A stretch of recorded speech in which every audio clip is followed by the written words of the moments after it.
Shalom.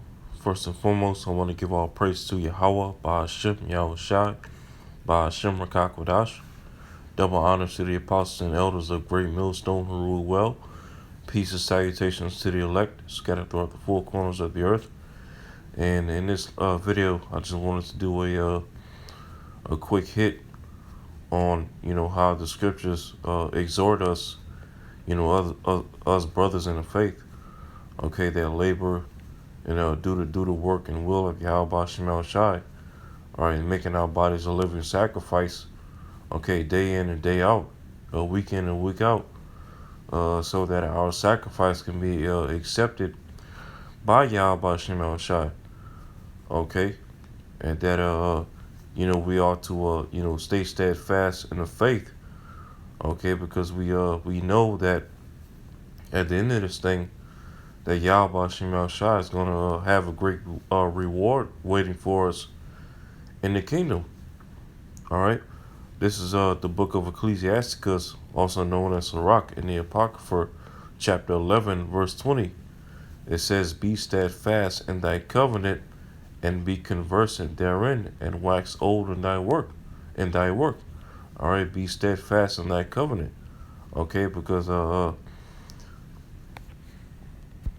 when the Most High blesses you with this truth, and opens your eyes up to the mysteries of these scriptures, we are to be fully persuaded in them, fully believe in this word, and be fully believe in the prophecies that are written in this word, all right, because when you come into the house of the Lord, which is you coming into this truth, all right, and doing doing the work and whatnot, doing videos, putting your hand to the plow, all right. It's almost likened unto you making a covenant to Yahweh Shem Shai, which basically the word covenant means like a agreement, or a vow, so to speak.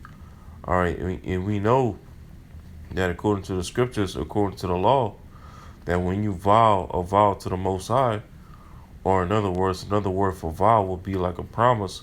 All right, when you make a promise or a vow to the Most High, that by all means you're supposed to keep that vow. And that you're not given any liberty to break it, or else if you do break that vow, if you turn your back from the righteousness of Yahweh Shema Shai, the Most High is gonna judge you and deal with you, primarily by way of the sword. All right, now in the scriptures, the beloved Apostle Paul speaks about us being steadfast.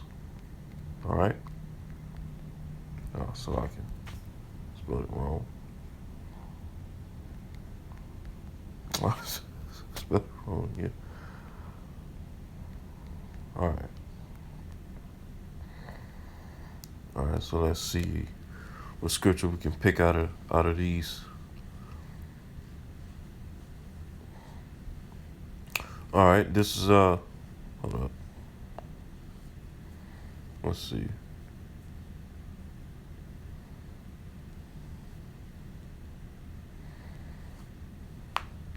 All right, yeah, let's read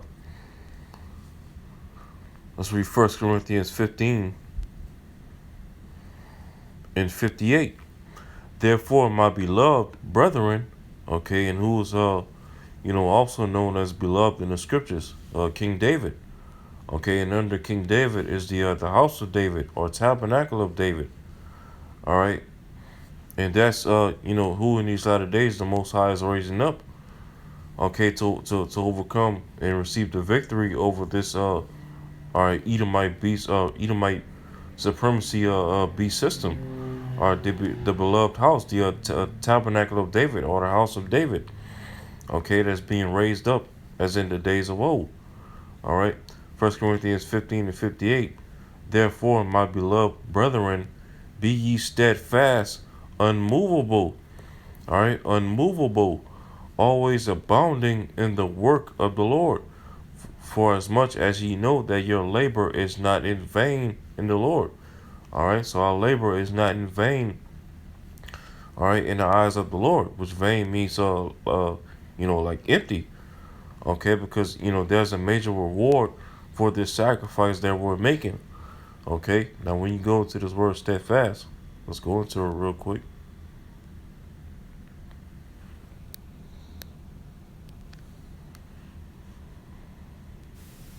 Strong's G 1476.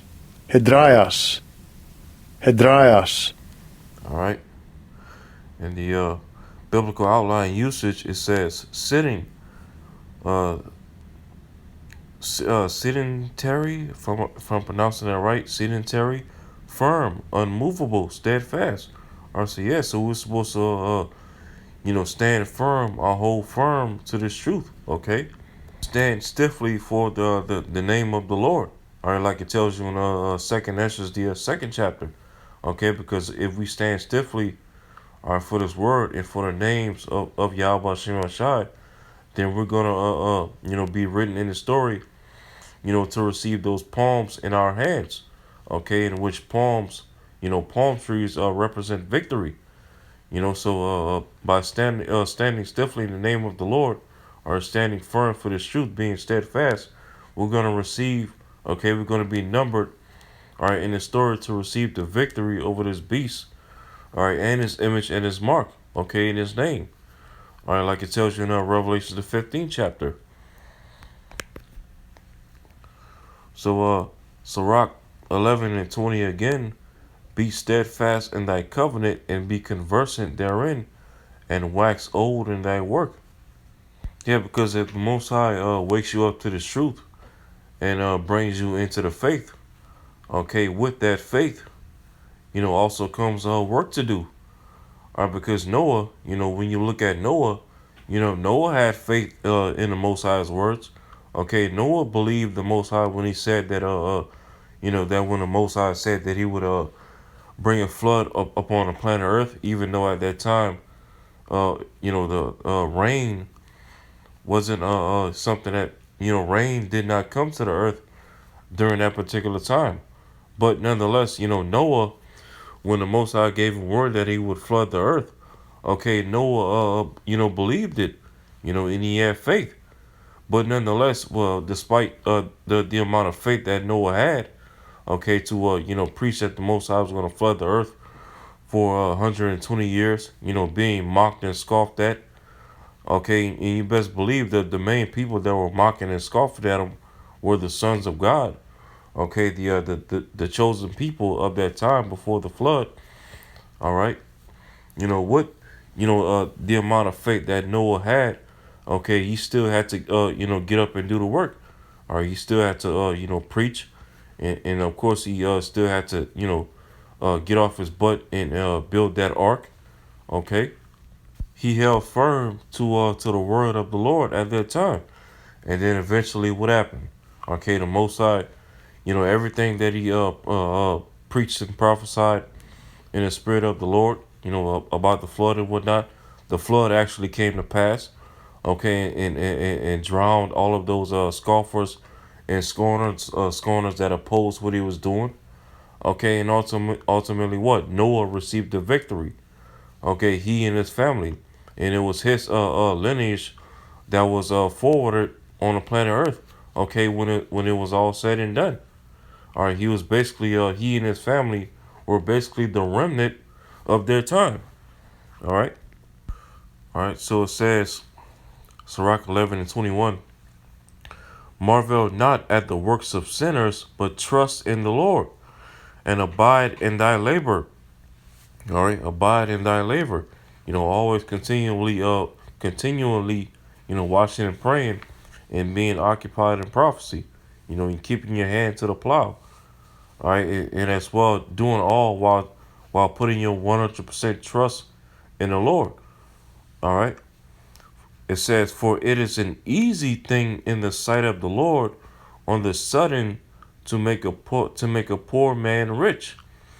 All right. So the scripture says it's an easy thing, all right, to the Most High to make a poor man rich, and we know that in the spirit, okay, the elect are that poor man on the planet Earth. All right, the poor and afflicted people that would put their trust in the Lord. Like it tells you in Zephaniah 3. All right. So it's an easy thing to Yahweh Shema Shai to make the poor man or the elect man, that remnant of the nation of Israel, or to make them rich, or first and foremost rich with what, his hidden riches, his secret riches, all right, which is his knowledge and wisdom, all right, and then ultimately those riches are gonna be translate to of course, physical carnal riches, which won't, which is gonna all come in the kingdom. All right, crown of glory, or those palms in the hands. The new bodies, the law, statutes, and commandments written in the inward parts. Rulership and dominion over the whole entire world and the universe and whatnot. Because, like it tells you in Ecclesiastes 10, the rich sit in low places.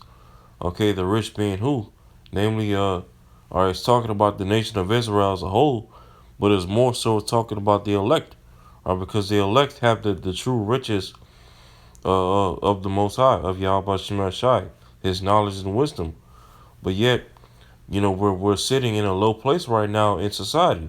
Okay, and I say we, but Lord willing, I'm of the number of the elect. All right, because we're under the curses. We have the true riches of Yahweh Shema Shai, but we're sitting in low places due to the curses. All right, at the bottom of society. All right, the heathen have been made the head. All right, namely Esau, Edom, and we've been made the tail. All right, but you know, in these latter days, as the Most High is bringing Esau Edom's rulership down. Okay, it's a easy thing for the Most High to bring us back up.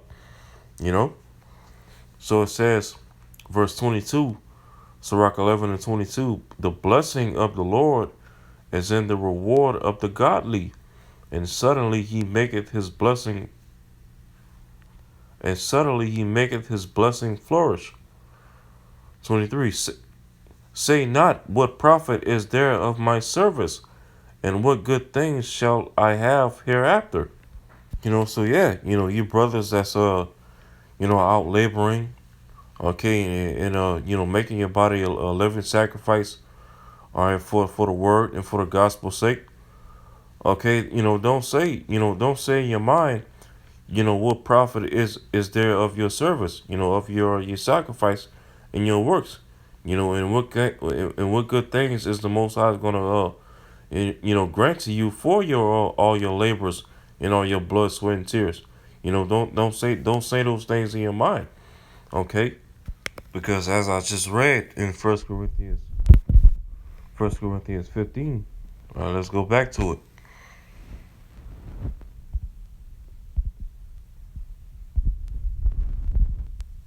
Slovakia. 1 Corinthians 15 and 58. Therefore, my beloved brethren, be ye steadfast, unmovable, always abounding in the work of the Lord, or the service of the Lord, the laborers. For as much as ye know that your labor is not in vain in the Lord. Now, real quick, let's go ahead and look up this word vain.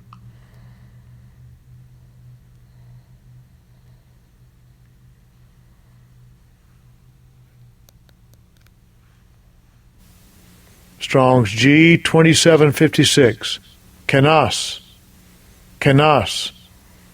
All right, and the biblical outline usage says empty, vain, devoid of truth, of places, vessels, etc., which contain nothing. All right, of men empty-handed, without a gift. All right, metaphorically destitute of spiritual wealth, of one who boasts of his faith as a transcendent possession, yet is without the fruits of faith. Yeah, so your labor is not going by empty. Okay, it's not it's not without spiritual wealth. Okay, because you're gonna see receive great wealth, all right, and riches, and many many blessings. Okay, over because of this sacrifice that you're making. All right, because as it tells you, all right, as the scriptures say in Romans 8 chapter, that the creation, all right, groaneth for the manifestations of the sons of God. As a matter of fact, let's go ahead and get that. All right, because what we're doing, all right, by preaching His word and doing the work of the Lord, okay, this is literally the most important thing, all right, happening on the planet Earth. All right, because as these days are being shortened. Okay, what is the number one reason why these days are being shortened? For the elect's sakes, or else what? That no flesh would survive. To roughly paraphrase it. So, but because of what we're doing, okay, we're literally this sacrifice that we're making is literally giving all humanity a chance to live again. All right, starting with the nation of Israel. All right, all right, Salakia. I was doing all that talking but not paying attention to what I had up on the screen. All right, so this is Romans chapter 8, and I start at verse 18. For I reckon that the sufferings of this present time are not worthy to be compared with the glory which shall be revealed in us. Yeah, because all the stuff that we're going through right now, all the cursings and afflictions and the burdens that we're going through right now in this current life, in this flesh, okay, is going to be nothing in comparison to all the blessings, all right, in the mercy, all right, that we're going to receive in the kingdom. Okay, it's nothing to be compared because our blessings are going to greatly outweigh our cursings. Okay, because these afflictions that we're going through right now is only temporary, and as we can see, all right, here we're getting closer and closer, all right, to the end of this Edomite rulership. So that means we don't have much longer left to deal with these curses. It's to deal with this flesh. Okay, but nonetheless, the blessings that we're going to receive in the kingdom, those are going to be eternal. All right, non-stop, forever. So it's nothing for us to go through a little bit of affliction here in this current life for a little while, temporarily, okay, in order to receive eternal blessings, okay, in the next life in the kingdom. All right, so 19, for the earnest expectation of the creature waiteth for the manifestation of the sons of God. All right, and who are the sons of God? Are the nation of Israel, starting with the elect, Yasharallah, prince of the power. Okay, so the earnest expectation of the creatures are because all of creation is groaning and sighing and crying for a new righteous rulership. Because under this current rulership, all of creation is dying. All right, like I quoted earlier. All right, except the Most High shorten the days, no flesh should be saved. All right, but for the elect's sake, these days are being shortened. Okay, so through our labors and through this work that we're putting in our sacrifice for the word, okay, all creation is going to be able to be able to breathe again and flourish again and live again. All right, and that's exactly what what creation is currently waiting for, the manifestation of the sons of God. Because it's waiting for the sons of God, are the princes of the power. Yasha Allah started with the elect to be put back in our rightful order as rulers and judges and gods over the planet Earth. All right, and it all starts with what we're doing right now on this side. All right, so let me get one more scripture, and then after that, I'm gonna end this lesson off because I just wanted it to be quick. All right, let's see before I do that. Yeah, all right, all right. So this is Hebrews.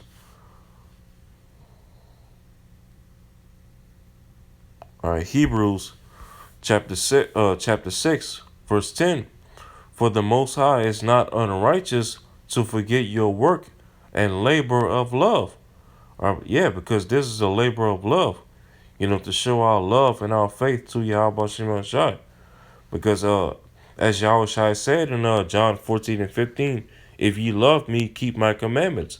And what is one of the commandments that he gave to the disciples and then apostles?